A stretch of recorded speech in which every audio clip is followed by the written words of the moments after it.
मैं बताना चाहता हूं जितनी भी आपकी लाइफ में चीजें मिलनी है, कई लोग अपने बल और ताकत से, दिमाग की सोचों से संघर्ष करके किसी चीज को प्राप्त करते हैं और सालों लगा देते हैं। सेवकाई हो, वो बिजनेस हो, वो लाइफ हो, वो जॉय लाइफ हो, उसे प्राप्त करने के लिए संघर्ष करते हैं, प्लानिंग्स करते हैं, योजनाएं बनाते हैं, तरीके अपनाते हैं, पर वो कभी सफल नहीं हो पाते।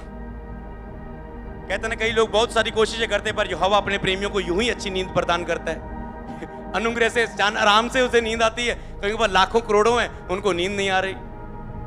इसका मतलब प्रभु के प्रेम में बढ़ना है। प्रेमियों को यूं ही अच्छी नींद देता है। लोगों को आज रात को टेंशन लेते लेते नींद नहीं आ रही, तो बहुतायत से अनुग्रह हुआ। और अनुग्रह क्या चीज है कि जो चीज आप संघर्ष कर करके, धक्के खा के, संघर्ष लेके प्राप्त कर रहे हो, अनुग्रह से अचानक आराम से आप चलते जा रहे हो, मसीह में बढ़ते जा रहे हो, और सब चीजें आपकी लाइफ में दया के साथ एंटर होती जा रही हैं और सब चीजें आपको मिलती जा रही हैं। हालेलुया।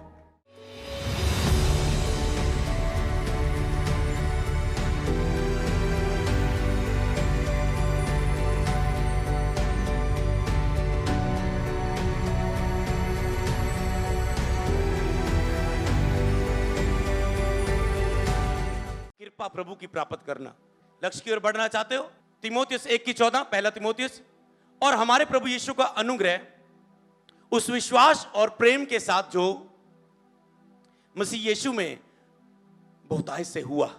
कहता हमारे प्रभु यीशु का अनुग्रह उस विश्वास और प्रेम के साथ, हमने प्रभु यीशु पर विश्वास किया कि यीशु मेरे लिए मारा गया, गाड़ा गया, कब्र में रखा गया, जी उठा, और मसीह का प्रेम के परमेश्वर ने जगत से ऐसा प्रेम किया कि अपना इकलौता पुत्र बलिदान कर दिया। इस विश्वास और प्रेम को मिलाएं तो यह अनुग्रह बनता है। प्रभु का अनुग्रह उस विश्वास और प्रेम के साथ जो मसीह यीशु में है, बहुतायत से हुआ। कहता हम धन्यवाद करते हैं कि जो हम पर जो अनुग्रह हुआ, मसीह यीशु की कृपा, कहता बहुतायत से हुआ, बहुत बड़ी मात्रा पे हुआ। तो अगर आप ऐसी दया को, अनुग्रह को लेना चाहते हो, आपको बताऊं, कई लोग माता के पेट में प्रॉफिट, नबी के रूप में चुने गए। उन्हें कोई प्रार्थना नहीं करनी पड़ी और आज भी उन्हें कुछ करना नहीं पड़ता, क्योंकि वो प्रभु की दया के अनुसार चुने गए। अनुग्रह से नबी के रूप में, कुछ प्रॉफिट नबी के रूप में चुने जाते हैं पहले ही से। तो उन्हें ऐसे 40 रोजे, 30 रोजे, ऐसे ऐसे 8-8 घंटे प्रार्थना करके वो प्राप्त नहीं करते। प्रभु की ओर से दया से उनकी लाइफ में चीज होती है। तो वो नॉर्मल ग्रेस नहीं होती, वो होती पूरे वर्ल्ड के बारे में बोलने का अभिषेक, भविष्यवाणी, बड़े लेवल की भविष्यवाणी। तो इसीलिए वो किस चीज से मिलता है? अनुग्रह से। तो क्या आप वो संघर्ष वाली चीजें पाना चाहते हो या अनुग्रह वाली? अगर आप अनुग्रह को पाना समझ गए, जैसे आज मैंने कहा था, हम्बल होना, दीन होना, दीनों के प्रेयर करना तुरंत डिलीवरेंस और तुरंत कृपा को लेकर आता है आपकी लाइफ में। तुरंत चेंज। आप जहां से आए, घर गए, आपका माहौल सब कुछ चेंज हो गया, प्रेयर करने को मन लगने शुरू हो गया, सब कुछ चेंज होना शुरू हो गया, सब सुस्तियां खत्म हो गई, सब कुछ टूट खत्म हो गया। अगला वचन पढ़ेंगे तो ये कहता है बहुतायत से अनुग्रह हुआ, बहुतायत का। तो अपने ये बहुतायत के अनुग्रह को आपकी लाइफ में प्राप्त करना है। कैसे? अगर आप अनुग्रह के सिंहासन के नजदीक जाएंगे।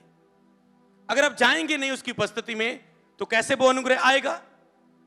इब्रानियां 4:14, इसलिए हम, जब हमारा ऐसा बड़ा महायाजक है जो स्वर्ग से होकर आया है, हाँ, अर्थात परमेश्वर का पुत्र यीशु, तो आओ हम अपने अंगीकार को दृढ़ता से थामे रहें। अगला वचन निकालेंगे तो वो हमारा बड़ा महायाजक है, तो आओ हम अपने अंगीकार को दृढ़ता से थामे रहें।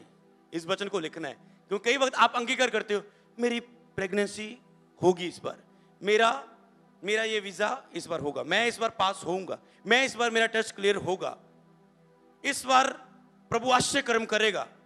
आप अंगीकार लेके आते हो, पुलपट पर कहीं भी जाते हो, एक अंगीकार, एक विश्वास लेकर आते हो, तो उसे थामे रहना है। क्योंकि दूसरा अंगीकार भी कान में फुसफुस कर रहा है, वो शैतान का, नहीं होगा, कुछ नहीं होगा, कुछ नहीं होगा, प्रभु तेरे साथ नहीं है, प्रभु तुझसे प्यार नहीं करता, तो कुछ नहीं होगा, नहीं होगा, ये हो जाएगा, वो हो जाएगा। डर को बढ़ता है। तो इसलिए जो आपका अंगीकार, उसे थाम के रखो। जो आपने कल्पना की है, जो आपने लक्ष्य रखा है, उसे लिखो, उसे थाम के रखो, भूल ना जाओ। क्योंकि जब आप उसे अंगीकार मुंह से करना भूल गए, जात भूल गए, तभी दूसरा अंगीकार आएगा और आपके उस चमत्कार को खो लेगा। आगे लिखे इब्रानियों 4:15, क्योंकि हमारा ऐसा महायाजक नहीं जो हमारी निर्बलताओं के साथ दुखी ना हो सके, वरन वह सब बातों में हमारे समान परखा तो गया तो भी निष्पाप निकला। अगला वचन निकालेंगे। वो हमारी निर्बलताओं के साथ दुखी हुआ। हमारा ऐसा महायाजक नहीं जो हमें समझ नहीं सकता। यीशु मसीह खुद हमारे दुखों को के साथ दुखी हुआ। वो हमारे दुख को समझता है। क्यों? क्योंकि उसने क्रूस पर सब दुख सहा है। शर्मिंदगी भी सही है, अपनों का दुख भी सहा है, अपने ने इनकार कर दिया, पकड़वा दिया, मानसिक दुख भी सहा, शारीरिक दुख भी सहा, आत्मिक दुख भी सहा। हे पिता, तूने मुझे क्यों छोड़ दिया? सब चीजें उसने सही है। क्या वो आपकी नहीं सहायता करेगा जिनकी परीक्षा हो रही है? लेकिन जिसने परीक्षा की घड़ी में दुख उठाया, उनकी क्यों ना सहायता करेगा जिनकी परीक्षा हो रही है? तो चिंता मत करो। ये वचन आपको केवल सुनने नहीं है, अंदर से भरना होता है अपने आप को। हाँ हाँ, मैं भर रहा हूं, यस यस, प्रभु मुझसे बहुत प्यार करता है। और फिर लास्ट में जब आप प्रेयर करते हैं उसी विश्वास से, जो आज तक नहीं सुनेगी प्रेयर, फिर वो सुनी जाती है। ऐसा वचन को लेना है। क्या आप ऐसे लेते हो वचन को? ऑनलाइन क्या आप लेते हो? क्या ज्ञान को सुनते हो? कितने चेले सी प्रभु दे की नाम सी उन्होंने दे, माता कौन सी दे, पिता कौन सी? आप ज्ञान सुनने के लिए चर्च में आते हो, जब भेदों को अंदर उस वचन से भरने के लिए आते हो। तो इसलिए आओ हम अनुग्रह के सिंहासन के सामने। अगर हमारा प्रभु इतना भला है, वो इतनी हमारी गलतियों को पल में भुला देता है, इतना हमारे दुखों को समझता है। जब हम दुखी होते हैं वो भी दुखी होता है, क्योंकि उसने हमारे दुखों को समझा है।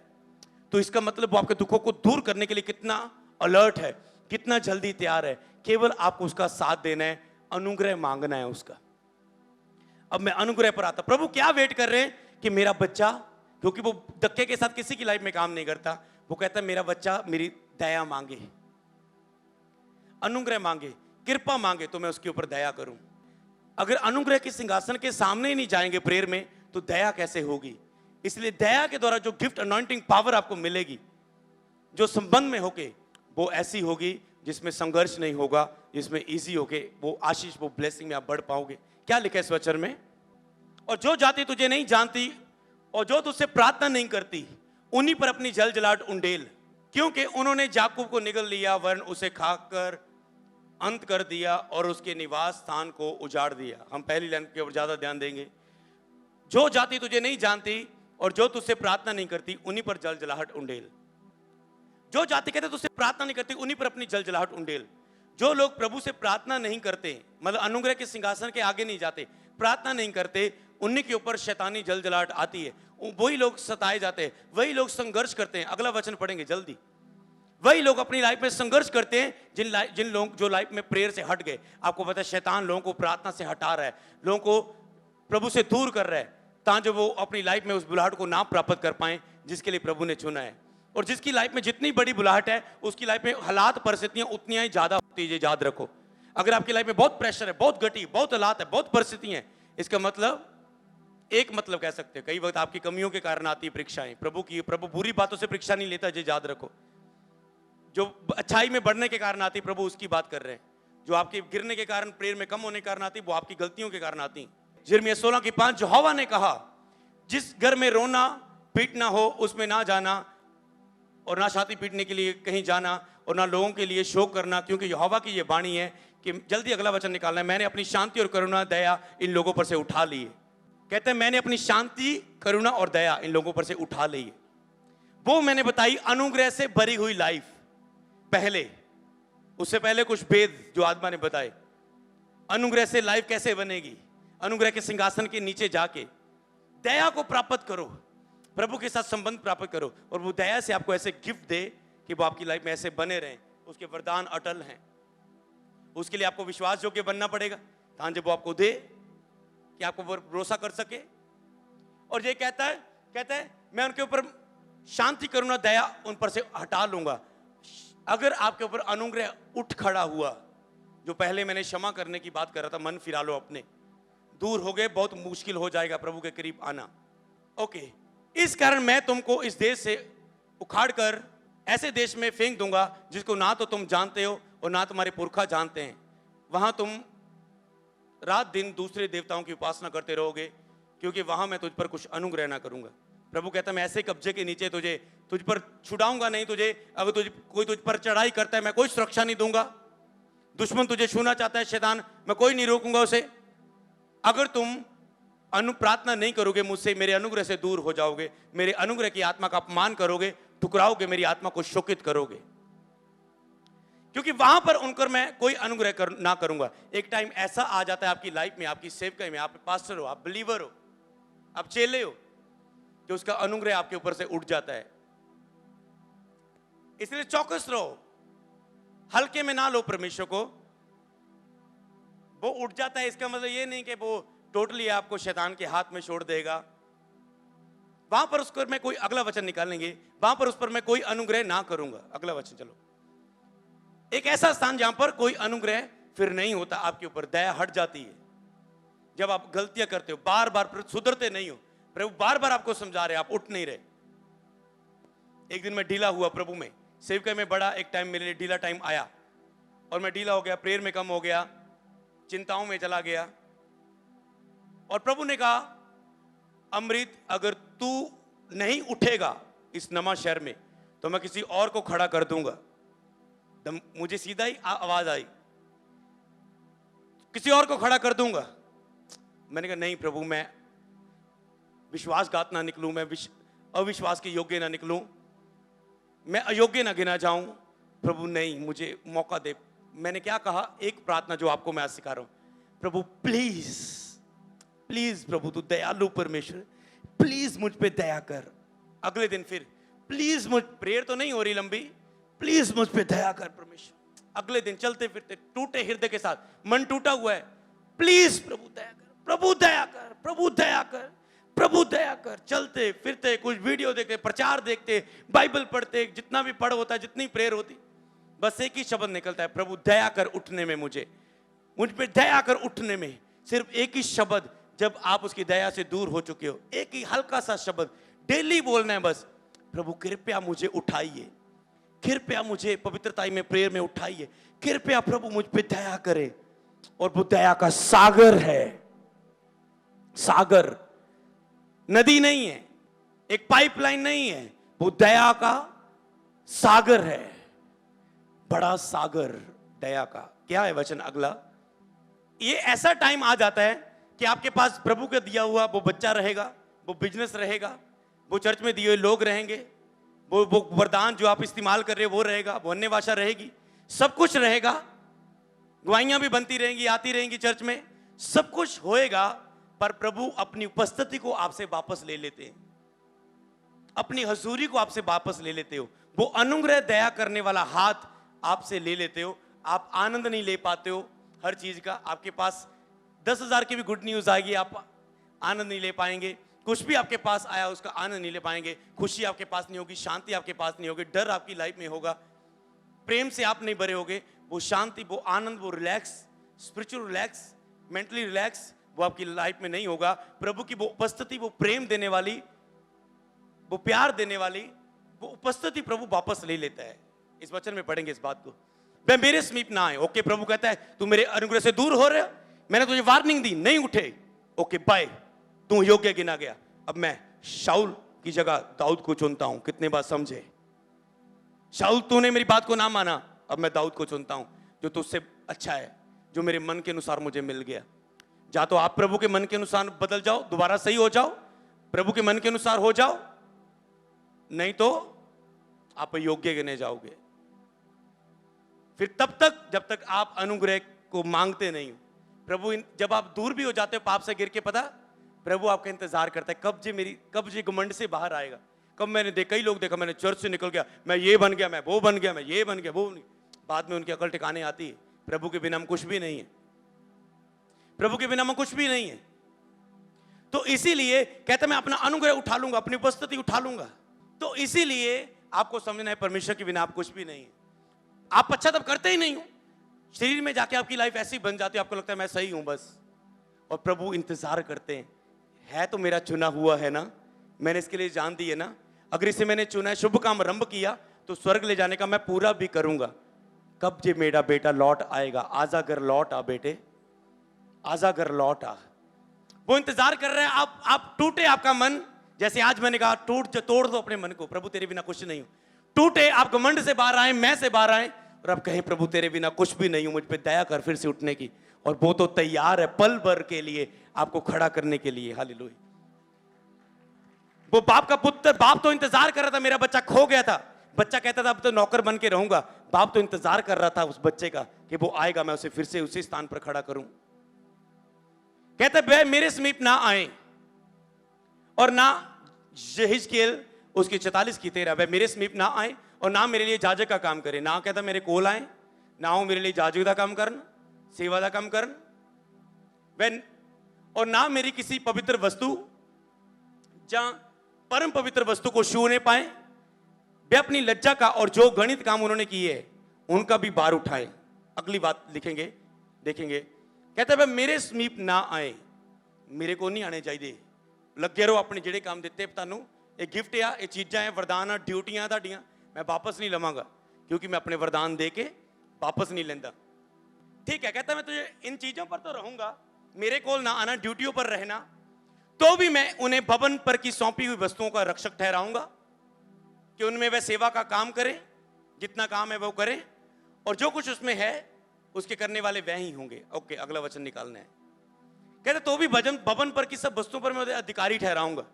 चर्च में जाजक का काम करेंगे, सेवा का काम करेंगे, कुछ उनके अधिकार ले लिए जाएंगे, पर कुछ चीजों पर वो रहेंगे ताकि वो टोटली विश्वास से मुकर ना जाएं, ऐसे स्थान पर रहें कि दया के लिए। इसीलिए बाइबल में कहता 7 के 70 गुना भी कोई गलती करने के बाद पछताए उसे माफ करना। अगर कोई गलती करता है, निकलता है, चर्च छोड़ता है, कहीं से भी जाता है, अगर वो बाइबल में क्या पछताता है, अगर आपकी चर्च में लोग है कोई, अगर वो रियल पछताता है, मैं माफी मांगता हूं, मैं दुखी हूं, मैं हार चुका, मैं खुल के बताता हूं मैं अपनी गलतियां, मैंने ये किया, मैं छुपाता नहीं हूं, मैं खुल के बताता हूं मैंने दूर जाके ये किया, ऐसे ऐसे बोला है, ये किया, पर मैं अपनी गलती को मानता और पछताता हूं, तो बाइबल में उसे एक मौका दे उठने का। अगर वो उठे, हीरा बन जाए, ठीक है, नहीं तो वो उखाड़ दिया जाए। हालेलुया। जहां तक वो गलती करने के बाद हीरा बन जाता है, जहां तक वो उससे भी बेकार बन जाता है और संसार में चला जाता है। ओके, अगला वचन। तो अभी भी कह रहा है, परमेश्वर कहता है उपस्थिति खो ली जाती है, हो सकता है आप उसकी उपस्थिति को महसूस नहीं कर पा रहे। एक लड़का है, पापा जी मैं चर्च नहीं आता वो लगातार, पर प्रभु की बड़ी दया, प्रभु मैनू ब्लैस करी जा रहा, मेरा काम बढ़ी जा रहा। मैं काके तू ਉਹਦੇ ਲਈ ਭੁੱਖਾ नहीं आ, तू ਉਹਦੇ ਲਈ ਭੁੱਖਾ नहीं आ परमेश्वर ਲਈ, ਉਹ ਤਾਂ हमेशा विश्वास योग्य है, वो तो अपनी दया दिखा रहा, पर तू विश्वास तो मुकर चुका है। वो तो ਉਹਨੇ नहीं बदलना, वो तो दित्ती शैतान तो शक्ति दे के वापस नहीं लेंदा, बल्कि थानू अधिकार दे सकता शैतान नू हरान दे लई, पर तुसी मुकर जाते हो, परमेश्वर दे नाल मुड़ जाते हो। तो कहता है ऑनलाइन ध्यान से सुनो, तो भी यहोवा की ये वाणी है, अभी भी सुन लो, उपवास के साथ रोते पीटते हुए मन से फिरकर मेरे पास आओ। अगला वचन निकालेंगे। कहता अभी भी सुन लो, अभी भी सुनो, उपवास के साथ रोते पीटते हुए, टोटल मन को फाड़ते, वस्त्र फाड़ते हुए मेरे पास कहता आओ। अभी भी कहता है टाइम है, अभी भी कहता तुझे मौका देता हूं। प्रभु आपसे बात कर रहे हैं, ऑनलाइन हजारों लोगों, प्रभु आपसे बात कर रहे हैं, जो देख रहे हैं, जो देखने वाले हैं। अभी भी मुड़ आओ, दया को मांगो, कहो प्रभु तेरे बिना मैं कुछ भी नहीं हूं, मुझे तेरी जरूरत है। योएल 2 की 13, अपने वस्त्र ही नहीं अपने मन को फाड़कर अपने परमेश्वर यहोवा की ओर फिरो, क्योंकि वह अनुग्रहकारी, दयालु, विलंब से क्रोध करने वाला, करुणा निदान और दुख देकर पछताने वाला है। ये उसके गुण है। वो अनुग्रहकारी है, दयालु है, विलंब से, क्रोध जल्दी नहीं करता, वो हमेशा आपके लिए वेट करता है कब आप फिर जाए, फिर दोबारा। अनुग्रहकारी, दयालु, विलंब से क्रोध करने वाला, करुणा निदान, दुख देकर पछताने वाला। वो अपने लोगों को कभी बाइबल में पुराने में देख रहे दुख देके कभी खुश नहीं हुआ, फिर उसने अपने मन को बदला ही है। कहता है एक भी धर्मी मिल जाए सारे लाखों लोगों को माफ कर दूंगा, प्रभु कहता है, पर एक भी नहीं धर्मी मिलता था कई वक्त। हालेलुया। कोई बाड़े के बीच परमेश्वर लोगों के विचार खड़ा होने वाला नहीं मिलता था। तो आज अपना वस्त्र नहीं फाड़ने, गुस्से में आके दीवार में नहीं, कंधा में सिर नहीं मारने, मन फाड़ना है। चीरे नहीं देने अपने आप को गुस्से जाके ब्लेड दे नाल, मन फाड़ना है। लोग वस्त्र फाड़ते जब गुस्सा आता है, उन्हें बदलना चाहते, फेल हो गया मैं।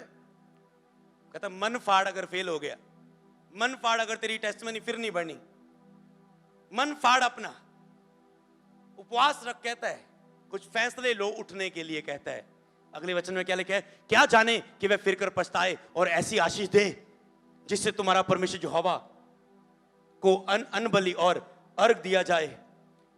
सियोन में नरसिंगा फूंको, उपवास का दिन ठहराओ, महासभा का प्रचार करो। क्या जाने वह कहता है फिर कर तुझे ऐसी आशीष दे, क्या जाने वो फिर कर तुरंत आपको सब कुछ पुराना वो एक पल में भुला देता है जब आप दया मांगते हो। पर आपको नहीं बिलीव होता प्रभु मुझे नहीं माफ करेंगे, भूल जाओ ऐसी बातों को, मुझे नहीं लगता प्रभु अब मुझे माफ करेंगे। मैंने बहुत, आप गिल्टी फील करते हो। एक लड़की थी और दुष्ट आत्मा से वो फ्री हो गई। दुष्ट आत्मा के वक्त जब उसने गलतियां की थी, अपनी माता पिता पर हाथ उठाया था, बहुत लोगों को घायल किया था, बहुत सारा उसके साथ हुआ, उसने किए। अब वो दुष्टात्मा से तो फ्री हो गई, अब वो पछताती है मैं ऐसी की होती, मैंने ये किया, मैंने इसको दुख दिया, मैंने अपनी माँ पर हाथ उठाया, मैंने ये किया, मैंने वो किया। मैंने कहा नहीं, पौलुस कहता है जो मैंने लोगों को सताया मसीह में आने से पहले, वो मैंने अज्ञानता में बिना ज्योति प्रगट किए में किया, पर अब प्रभु की दया हो चुकी है, अब उसने मुझे अपने अनुग्रह से मुझे विश्वास योग्य समझ के मुझे चुन लिया अपने कामों के लिए। उसे बुला दो जो अपने पाप क्षमा की पहले गलतियां की है, बुला दो उन्हें, क्योंकि प्रभु ने तो पीठ पीछे फेंक दी है, दोबारा याद नहीं करता। आप दोबारा पीठ से उठा के, हाँ जी बड़ी टेंशन, कितने प्रभु माफ कर दे, मेरा पाप माफ करने वाला है ही नहीं, कितने प्रभु, प्रभु मैनू कितने प्यार कर दे, मैं तो बड़ा पापी हूं। आप उठा के अपने ऊपर ले रहे हो। फिर वो बहुत दयालु है, अगला वचन देखेंगे, वो बहुत दयालु है। परंतु यदि तू दुष्ट को उसके मार्ग से के विषय में चिताए, और अगर वह अपने मार्ग से ना फिरे, तो वह तो अपने अधर्म में फंसा हुआ मरेगा, परंतु तू अपना प्राण बचा लेगा। कहता अगर तुझे कोई दुष्ट मिल रहा है, वो अपने मार्ग से तेरे समझाने के बाद फिर भी नो फिर नहीं रहा अपने हालात से, तो कहता उसी में वो फंसा हुआ मर जाएगा। आप कोई गलती करता नजर आ रहा है, वचन समझाओ। बैक स्लाइड हो गया, वचन समझाओ। चर्च का लोग बैक हो गए, एक बार उसे समझाओ उसे, ताकि जब उसकी अकल टकाने आए झाड़ू पुत्र की तरह, उसे याद आए वो बातें कि प्रभु के बिना मैं कुछ भी नहीं हूं। कहता है वो तो मर जाएगा इसी बात में, उद्धार को खो देगा, नरक के लिए अपने आप को तैयार करेगा, परंतु तू अपने प्राण को बचाएगा, क्योंकि लिखा यदि को भटके को फेर लाए, वो अपना प्रतिफल कभी ना गवाएगा। अगले वचन को निकालेंगे, जोर से बोलो एक बार, हालेलुया हालेलुया। मैंने देखा जब भी प्रभु ने मुझसे बात की, मुझे उठाया है, मैंने उसकी गति यहोवा की ओर से होती, चाहे वह गिर भी जाए पड़ा नहीं रहेगा, प्रभु उसका हाथ थामे रहता है। जब मैं पहली बार गिरा था, मुझे नहीं पता गिर के कैसे उठना है, और मुझे ये वचन आया, चाहे मैंने बाइबल में पहली बार पढ़ा था, क्योंकि सभी पूरी बाइबल अभी नहीं पढ़ी थी। यहोवा की ओर से गति हो, चाहे वह गिर भी जाए पड़ा नहीं रहेगा, उसे उठा के खड़ा करेगा। मैंने कहा प्रभु तूने ये बात की है, मैंने बाइबल खोली और ये वचन सामने आया। मैं निराश होके ऐसे प्रीच करने जा रहा हूँ, अपनी टीम में 10-15 लोग हैं, ओ मैं कमजोर हूँ, प्रभु साथ नहीं। प्रभु का ये वचन आया और अब दिलेरी के साथ खड़ा हो गया, तब से सब कुछ चेंज हो गया। हालेलुया। तो ये वचन सारी जिंदगी आपको खड़ा रखने वाले वचन है, इन पे मनन करना। मैंने आयतें आपको दे दी है, ऐसा समय आए तो इन पन्ने को खोलो और निकालो। अगला वचन पढ़ेंगे। प्रभु यहोवा इज़राइल का पवित्र ये कहता है, लौट आने और शांति आने में ही तुम्हारा उद्धार है, तुम्हारा भला है। प्रभु कहता है लौट आने और शांति में आने ही में तुम्हारा भला है, देरी मत कर। भरोसा रखने में ही तुम्हारी वीरता है, मुझ पर विश्वास रखने में ही तुम्हारी जीत है, विक्ट्री है, तुम्हारी वीरता है, तुम्हारा बलवानपन है। मुझ पर भरोसा रखने, विश्वास छोड़ दिया तो मर जाओगे तुम। धर्मी जन विश्वास से जीवित रहेगा, विश्वास मर गया वो मर गया, परंतु तूने ऐसा नहीं किया, उन्होंने तो नहीं किया, आप करोगे? अगर कहीं मन फिराने को प्रभु कह रहा है अंदर, क्या फिराओगे? क्या आज चेंज की घोषणा करोगे कि मैं आपको वहां देखने का इंतजार कर सकता हूं गवाही के साथ? सच में? ओके, मैं इंतजार करूंगा आपकी लाइफ चेंजिंग की टेस्टमनी के लिए। अगला वचन पढ़ाएंगे, यशायाह 30:18। तो भी यहोवा इसलिए विलंब करता है कि तुम पर अनुग्रह करे, इसलिए ऊंचा उठाएगा कि तुम पर दया करे। प्रभु इसलिए देरी करता है, आपके कई बार गिर जाते हो, फिर भी आपके ऊपर सुरक्षा बनाए रखता है, इंतजार करता है कब आप उठे विश्वास में फिर से। एक आज मैं गवाही पढ़ रहा था टेस्टमनी, एक बहन कभी पहले आती रही और वो ठीक नहीं हुई, मेडिसिन लेते गई, डॉक्टरों से मेडिसिन, और धीरे धीरे उसने कहते नहीं, चर्च में आके, चर्च पर भरोसा नहीं बना, उसका विश्वास नहीं बना, नहीं आई थी, विश्वास नहीं बना, और मेडिसिन खाती रही। जब हक कहना हार जाता बंदा, जब पैसे खत्म हो गए, जब सब कुछ हार गए, अक गए, फिर कहने कोई नहीं, एक बार फिर जाके देख लेने चर्च। पहली बार आई और पहली दिन उस दिन प्रभु ने छू लिया उसे। ये इसी वीक की टेस्टमनी शायद आपने सुन ली होगी या सुनने वाले होगे आप। तो अब आप समझो, प्रभु इंतजार करता है, वो देरी करता है आपके लिए, विलंब करता है वो कि आप सुधर जाएं, आप बिलीव करें। आप अगर आपको अपने बल ताकत पर भरोसा लगा लो, बल ताकत अपना, फिर जब हाथ खड़े हो जाएंगे। केवल नए लोग होते थे सुसमाचार, जब मैं नया नया सुनाता था, लोग कहते थे हम बिलीव नहीं करेंगे, हम बिलीव नहीं करेंगे, अच्छा हम चर्च आ जाएंगे। मैंने कहा मैं नहीं कहता हूं चर्च आओ, मैं कहता हूं सब जगहों पहले घूम लो, फिर जब चर्च आना ना, सब और ध्यान खत्म करके आना, फिर आपको पता चलेगा यीशु मसीह कौन है।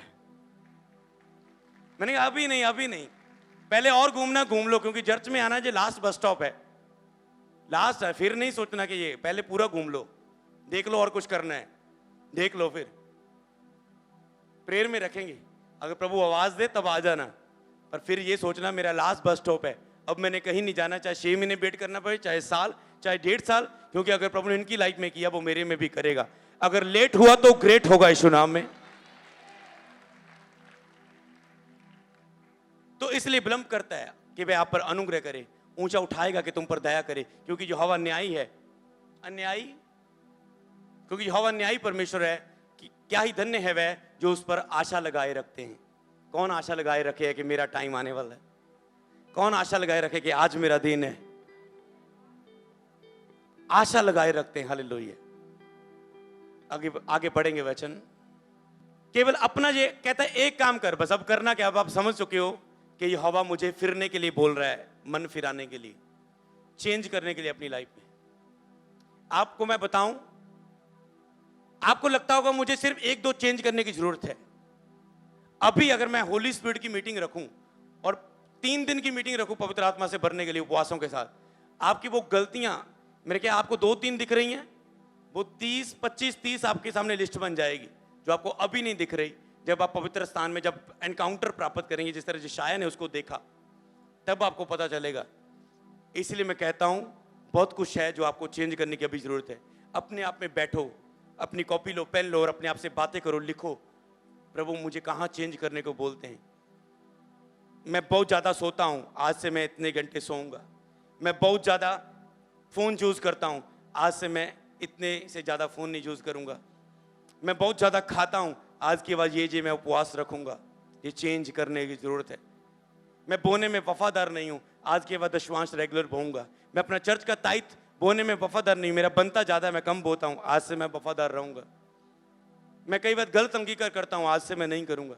कई वक्त मैं क्रोध कर देता हूं, अचानक इंस्टेंट गुस्सा, बाद में तो मुझे माफी मिल जाती है, क्षमा मांग लेता हूं, पर अचानक से मैं कंट्रोल नहीं कर पाता हूं। आज से मैं इसे छोड़ूंगा। गंदा देखना, झूठ बोलना, चोरी करना, क्या पता नहीं है जिसको आपको चेंज करने की जरूरत है।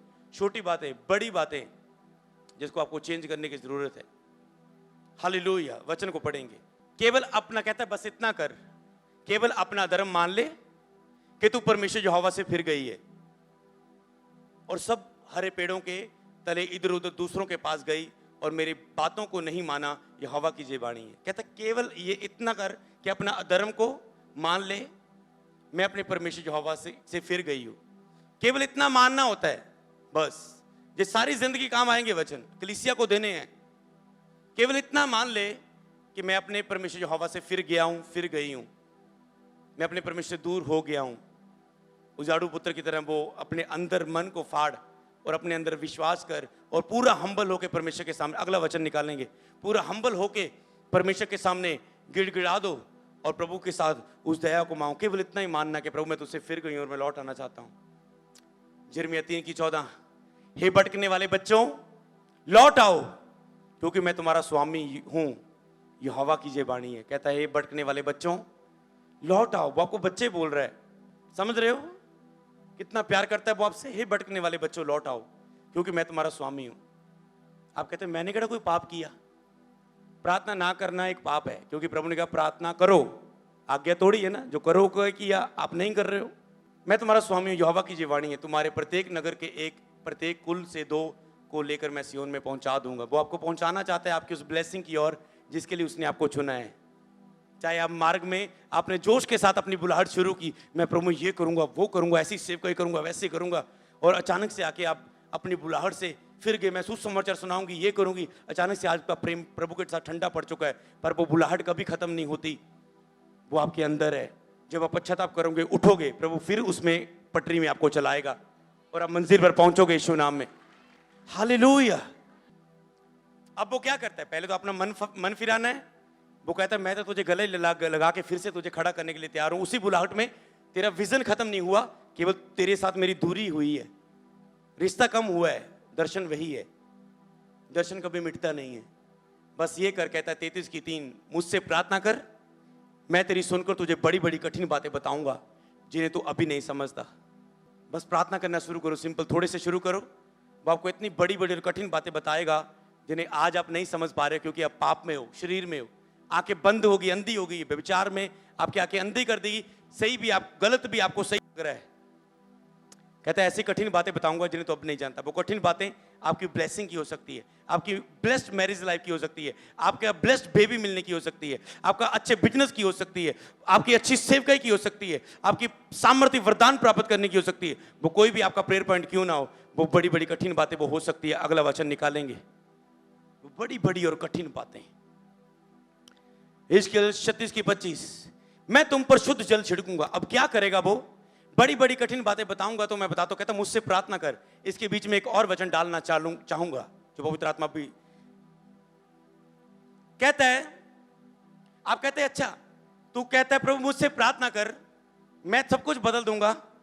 अगर आपका एक प्रश्न है, प्रभु प्रार्थना तो इतने सालों से करना चाहता हूं, महीनों से करना चाहता हूं, हफ्तों से करना, पर हो नहीं रही, तब बताओ मैं क्या करूं।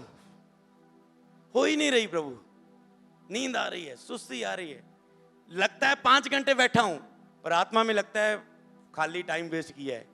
कितनों के साथ ऐसा कभी कभी होता है? शर्माओ मत, हाथ उठाओ ताकि मैं देखूं।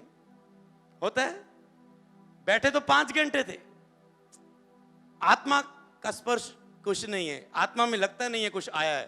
डोंट वेरी, आया नहीं है, अगली 2-3 हफ्ते वेट करो, आ जाएगा। पर जो आपने 5 घंटे बैठे वो व्यर्थ नहीं है, वो बलिदान है। मैंने शरीर को तोड़ा है, मैंने शरीर को तोड़ा है, मैंने अपने टाइम को पूरा किया है। इसी में बने रहो, एक दिन ऐसी आत्मा उतरेगी। अगर प्रार्थना कर ही नहीं हो रही, फिर वो पता क्या कहता है, कहता बस मेरे पास आके अनुग्रह मांग, बस नम्र होके, रोज रोज रोज रोज विश्वास के साथ, रोज विश्वास का अंगीकार थामे रहे।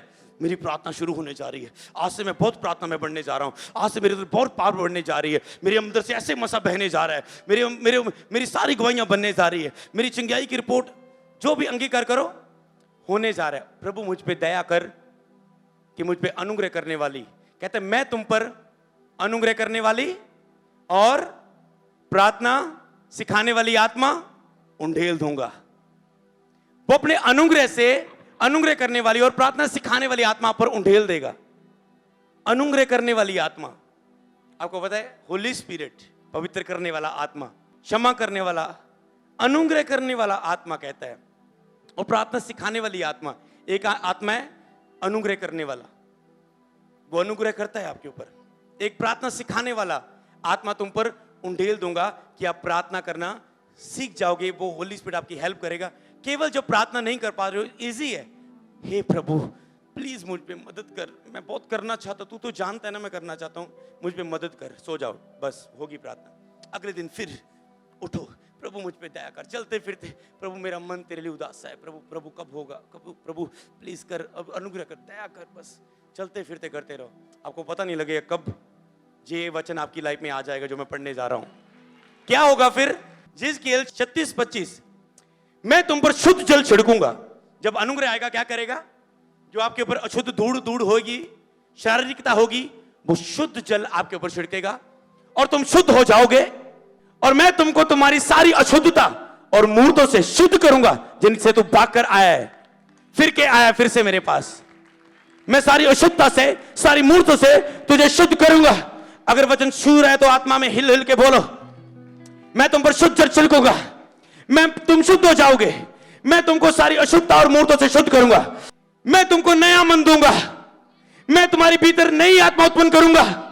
फिर से बोलूंगा, मैं तुम्हें नया मन दूंगा, मैं तुम्हारे भीतर नई आत्मा उत्पन्न करूंगा। बोलो, मेरे अंदर नया मन आ रहा है, आज मुझ में नई आत्मा उत्पन्न हो रही है, पुरानी बातें बीत गई, पुरानी चिंताएं बीत गई, पुराना ढीलापन सुस्ती बीत गई, और मैं तुम्हारी देह में पत्थर हृदय निकालकर मांस का हृदय भर दूंगा। तुम पिघल जाओगे, तुम नम्र हो जाओगे, तुम चेंज हो जाओगे। अगला जल्दी, अगली लाइन अगर है कुछ, अगर है, मैं अपना आत्मा तुम मर सुमाकर, मैं अपना आत्मा तुम्हारे भीतर देकर ऐसा करूंगा कि तुम मेरी विधियों पर चलोगे और तुम मेरे नियमों को मानकर उसके अनुसार करोगे। तुम मेरी विधियों पर चल पाओगे, तुम मेरे नियमों को मान पाओगे। मैं इस वजह पर क्यों नहीं चल पा रहा हूं, तुम चल पाओगे। मेरे से ये आज्ञा नहीं मानी जा रही, तुम मान पाओगे। मुझसे ये नहीं होता, मैं करना चाहता हूं। प्रभु कहते तुम कर पाओगे इस नाम में। रिसीव करो इस ग्रेस को, अपने स्थानों में खड़े हो जाओ। रिसीव करो, रिसीव करो। जो गिरे हैं आज आपके खड़े होने का दिन है।